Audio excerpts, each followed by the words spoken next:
Добър ден! Добре дошли! Good morning and welcome. My name is Rael Lecheva. I'm the founder of the DigiPay conference. Today, this year, actually, we have reached the 7th year of our presentation. We're like first graders. Thank you for being here. I've known some of you from the very first year. We're very grateful to you that you support us. Today, we have an interesting agenda from the very outset. We have Cristala Kazara here from the Association of Certified Fraud Examiners who came here specifically for us. We expect a lot of discussions on instant payments, on the challenges before we enter the Eurozone, the AI in financial industry. Another very important emphasis is financial fraud. We'll talk about prevention, best solutions to cope with fraud. We'll go deeper into the topic of money laundering as well. And finally, a very interesting debate for the first time in DigiPay, design or technology, convenience or security of digital payments. Naturally, we will be happy if you stay for the small cocktail party at the end. So let us start and enjoy ourselves. Thank you. And now I'd like to introduce the moderator of the first panel, Mr. Ismailov. Can you hear me? Okay, great. Good morning, everyone.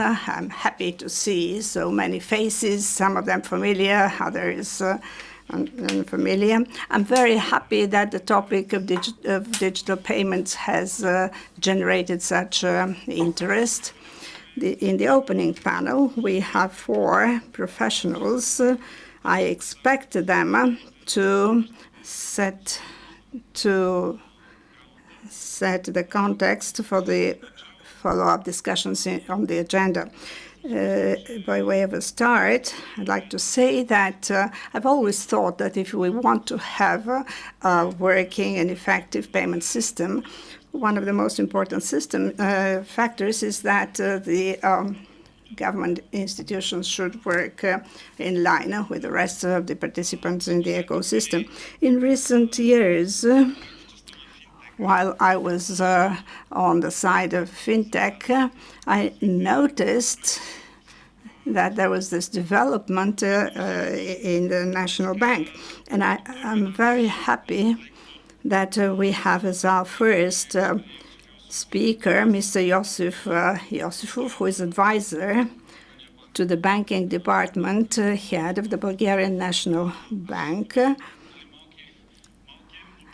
He's an advisor to Mr. Chubanov.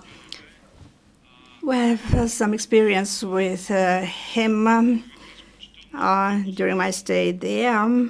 He and his team demonstrated interest in a small part of the fintech and payments, that is open banking. I'd like to thank him from the very start for his active participation in the implementation of the directions of the European Banking Authority in our market. So, Mr. Yosifov, you're welcome to deliver your presentation.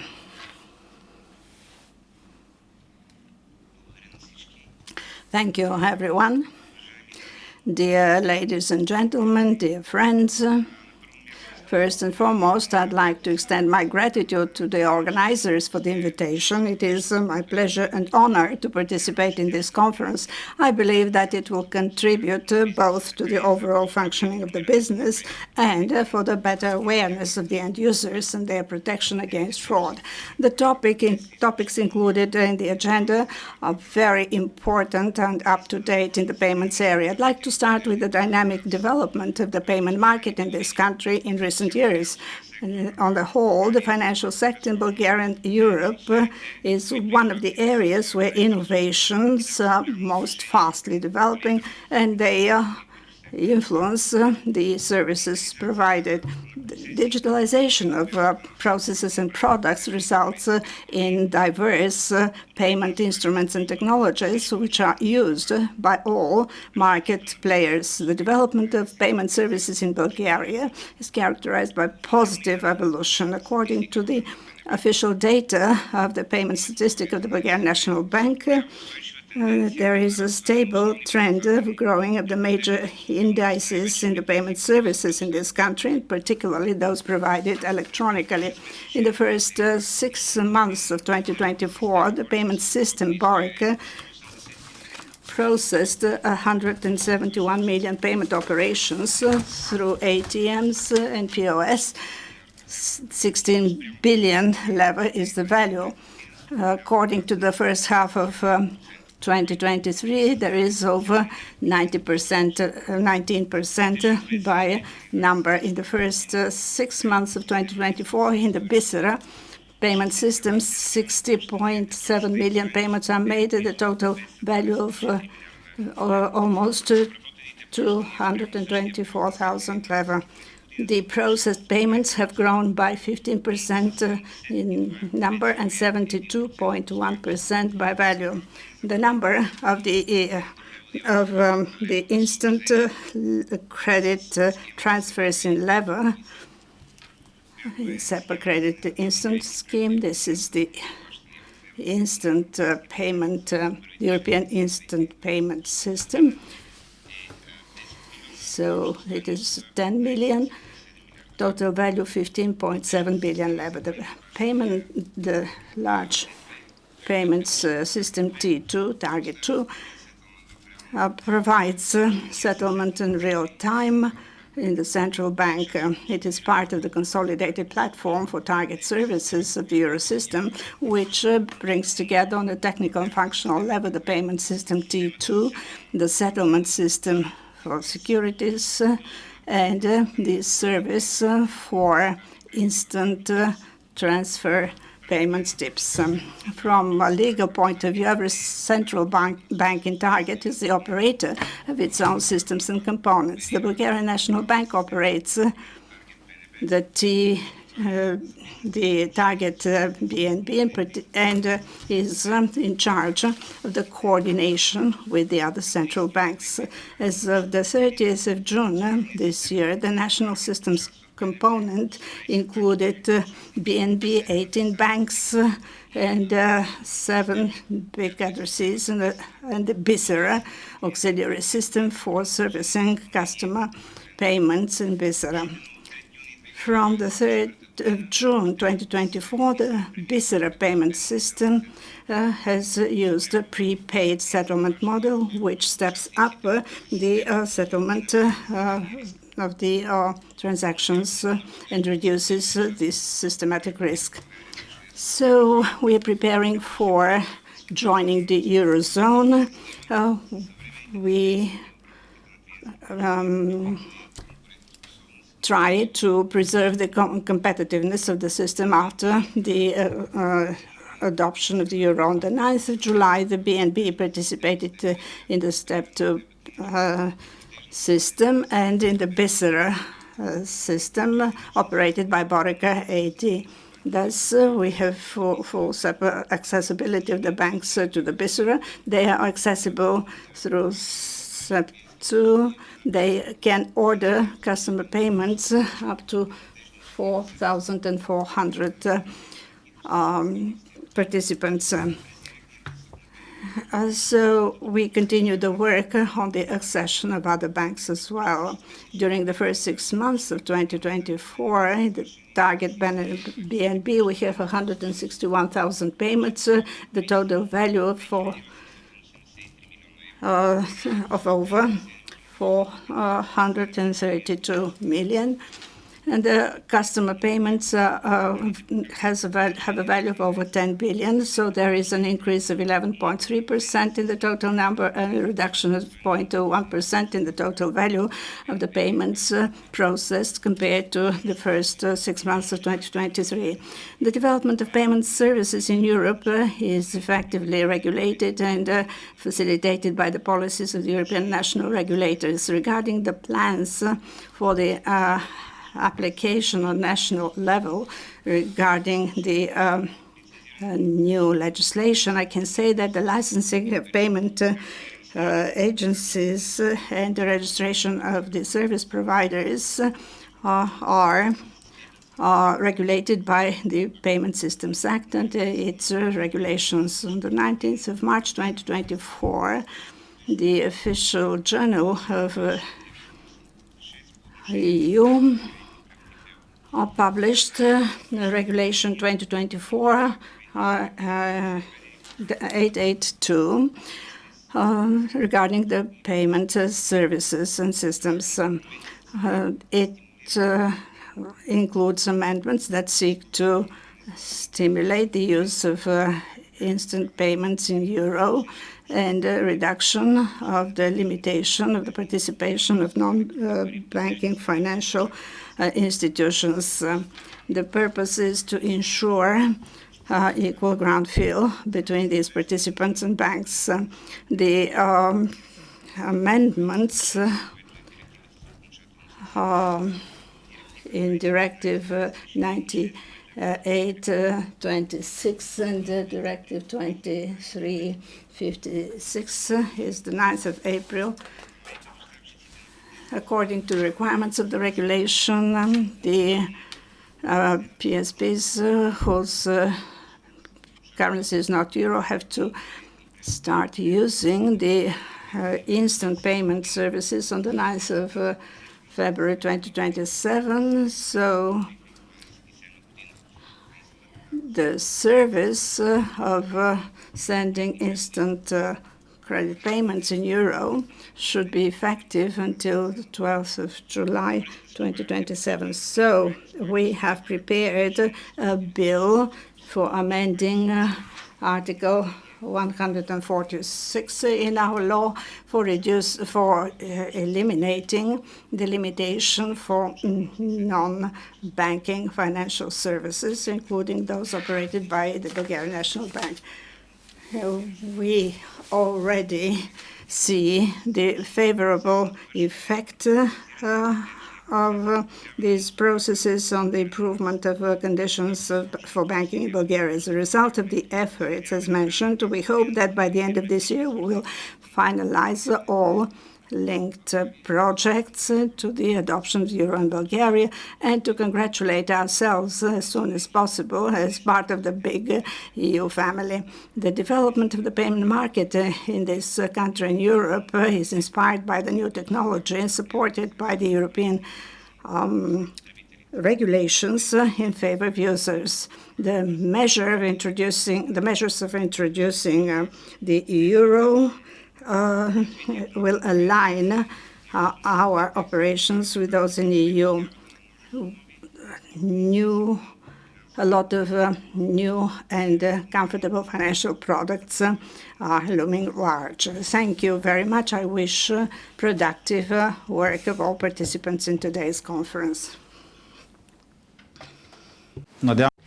Thank you very much. I hope that this migration to the euro will go smoothly as you promised.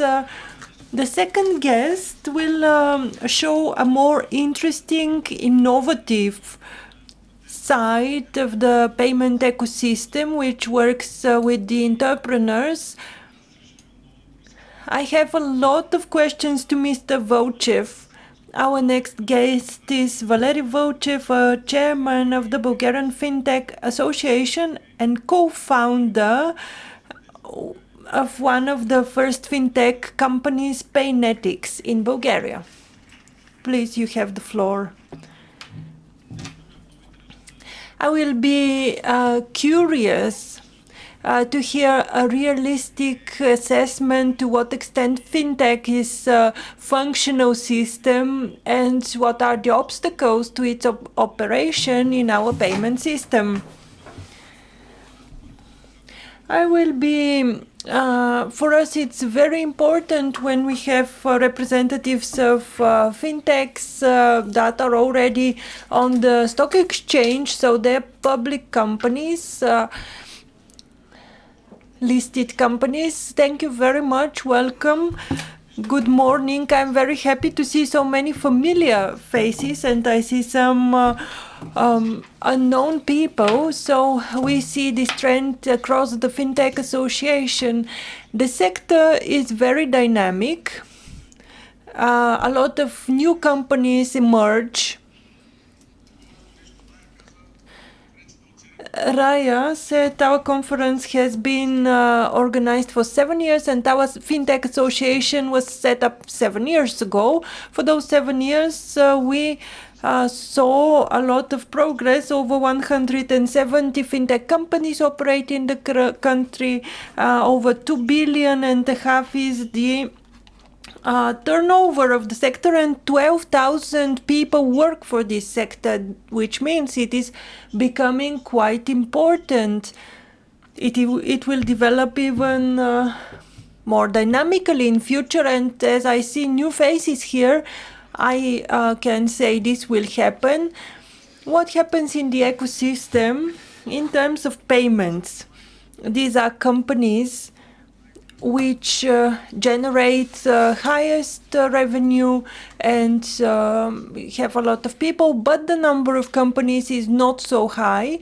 Apart from digital payments, InsurTech is also represented. Digital crediting, wealth is also another segment of the FinTech Association and another segment of the ecosystem. We have businesses also which work based on blockchain and crypto assets. What are the important elements? What are the most important elements we work on? One of the topics, which is a very important topic for the conference today, these are new regulations. When we speak about new regulations, we should strike a balance between innovation and regulation. It is very important to guarantee that all businesses which are part of the association or not must do business responsibly in line with new regulations in order to guarantee the security of the payment system and to get the support of the BNB, the National Bank, which for the past years has been a fact.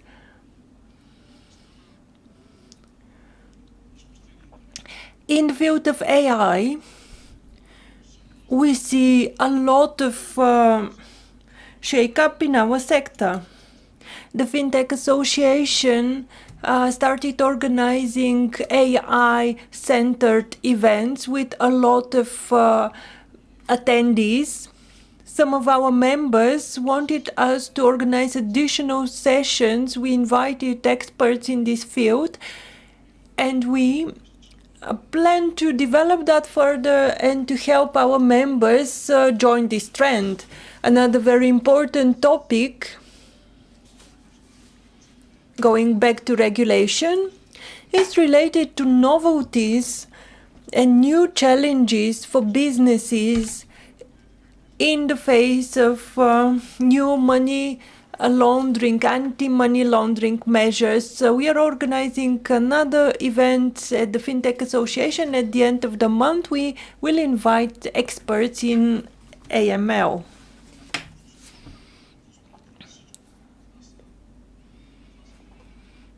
People who work in the FinTech business are the basis of everything. So it's not only about technology. People guarantee success. That is why we work a lot in the field of education. There are a couple of universities that joined our association. They developed their programs and courses Even there is a master's degree, and this university is Sofia University, the Southwestern University in Blagoevgrad. So fintech is developing not only in Sofia but in other countries, in other cities across the country. I'm proud to say that for the past 7 years, since I've become chairperson of the association, I witnessed how this sector developed in Southeastern Europe. So we want to ensure this development at Central European level, and there is a good chance to make it happen.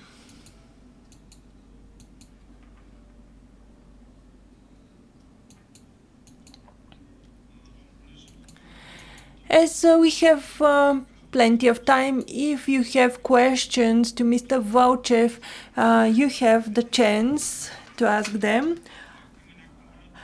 If somebody wants to ask a question, please raise your hand. Otherwise, I have a question. At the beginning, when fintech appeared, banks were a bit anxious. They thought this will be a competitor for them. But for the past years, I noticed that they want to partner with fintech companies, and they want to offer fintech to their customers. Fintech is natural evolution for banks. Bulgarian banks have entered the fintech sector seriously, in partnership with fintech companies or not. They also develop fintech products of their own. Banks are very big organizations, and it takes more time to introduce innovations. But the fintech development of the banking sector in Bulgaria is quite serious. Are there questions to Mr. Vouchev? He will be here, so if somebody is too shy to ask questions now, you can turn to him during the coffee break. Thank you, Mr. Vouchev and the Bulgarian FinTech Association. Thank you very much. Enjoy the conference. And we continue. Actually, we are doing quite well with our timing. This is surprising for such a big conference. Our third lecturer is from Cyprus. Raya has already mentioned her. She is the Chief Audit Executive of the Human Resources Development Authority of Cyprus. She is also Vice President of the Association of Certified Fraud Examiners, ASERI, also for For Cyprus, she has experience in internal audit, fraud prevention, banking. Today, she will have two presentations. Now she will tell us about research that they held at the Association of Certified Fraud Examiners. And in the afternoon, there will be a panel on the financial fraud prevention. She will participate there. We expect a very interesting presentation on how corporate culture can help in financial fraud combat. This is Cristala Kazara. I hope I got the name right. You're invited to the stage, madam. For the presentation. Okay.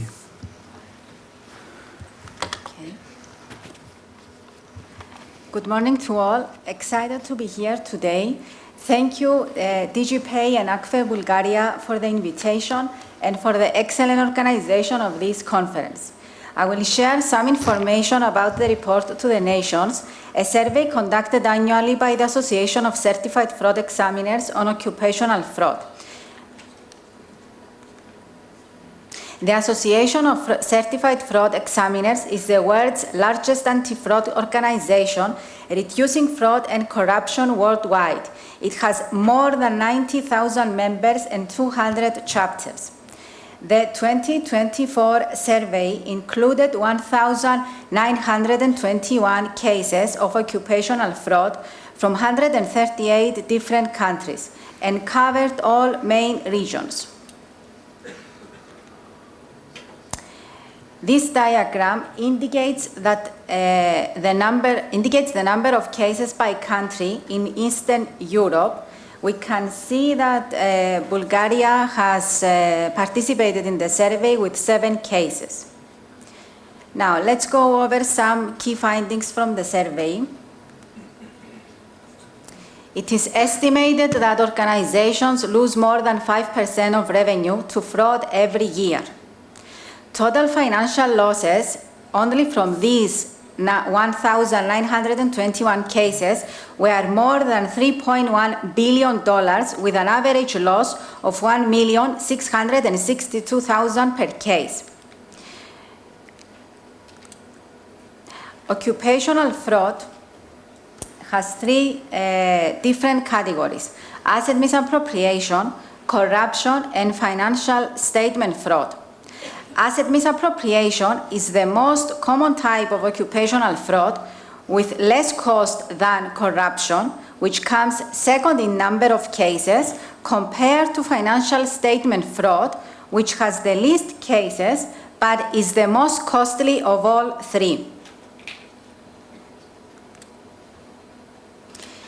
During the pandemic from 2022 to 2024, we have observed a significant increase in fraud losses by a median loss of 24%, another negative effect caused by the pandemic.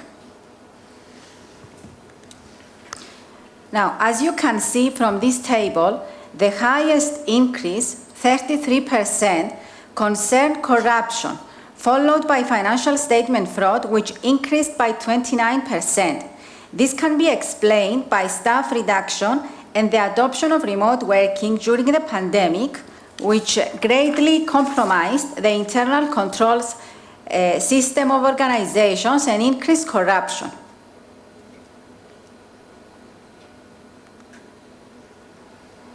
Now, a concrete conclusion from the study is that the longer the duration of a fraud incident, the higher will be the total financial losses. That's why investment in detective and preventive controls is of utmost importance and should be high on every board agenda. Prevention will definitely cost less than actual fraud losses. Interesting is to see also how occupational fraud is initially detected. 43% of cases were detected because of tips received, and 14% by internal audit. Now, more than half of these tips came from employees and 1/3 from vendors and customers. That's why it's important for organizations to invest in a proper whistleblowing mechanism. You do not want to miss all this information. In addition, we need to highlight the importance of fraud awareness training and its important benefits, as it can significantly reduce fraud losses by 50% when you have a hotline in place and have also trained your employees on fraud awareness. Employees can help their organizations to mitigate the risk of significant fraud losses if they are trained, as they will be able to identify all the red flags of possible fraud. So it's a good idea to train them and encourage them to speak up. Compliance with the EU Whistleblowing Directive can help organizations to achieve this goal, as its main focus is to protect whistleblowers against retaliation. And let's see some key findings also for Eastern Europe.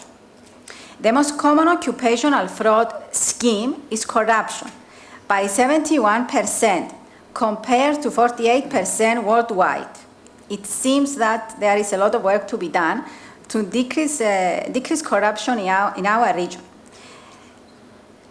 And 56% of cases in Eastern Europe are detected from tips received, compared to 43% worldwide, which is a bit higher.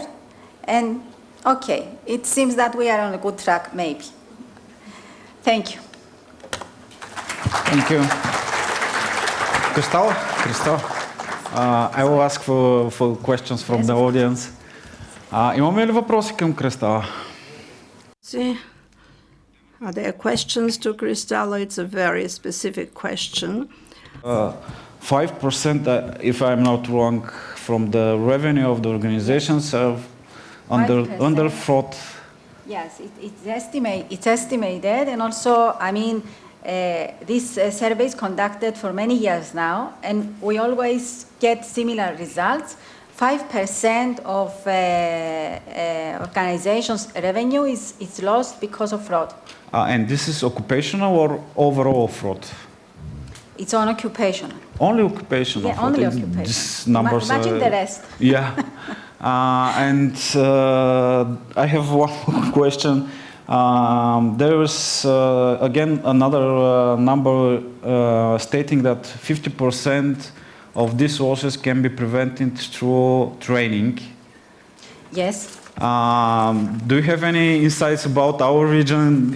Is the number the same, or I mean the Balkans, because the survey was quite wide. The results of the study indicate, let's say that the companies who actually, I mean, have invested in training their employees, okay, that's why we call it fraud awareness training, but at the same time, they have established, let's say, a whistleblowing mechanism, so it's an actual combination of the two.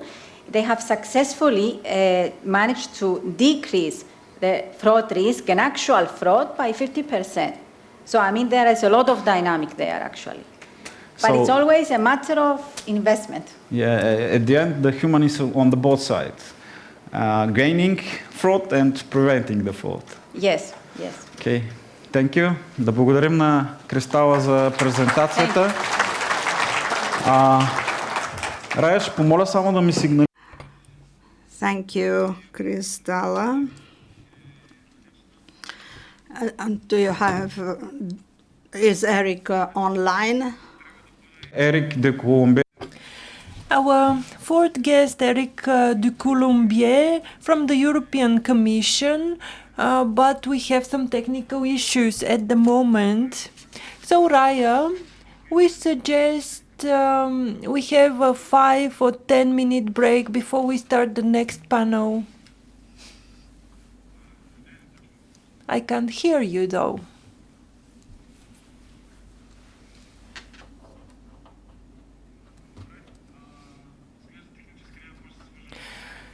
Oh, unfortunately, we won't be able to hear Eric for technical reasons. This is a very interesting guest. I have been in the PSD3 initiatives, and the unit headed by Eric is the unit which created the PSD3. Mero, he's not on Zoom yet. There is no technical issue, just he hasn't joined Zoom. So 5 or 10-minute break, and at 10 o'clock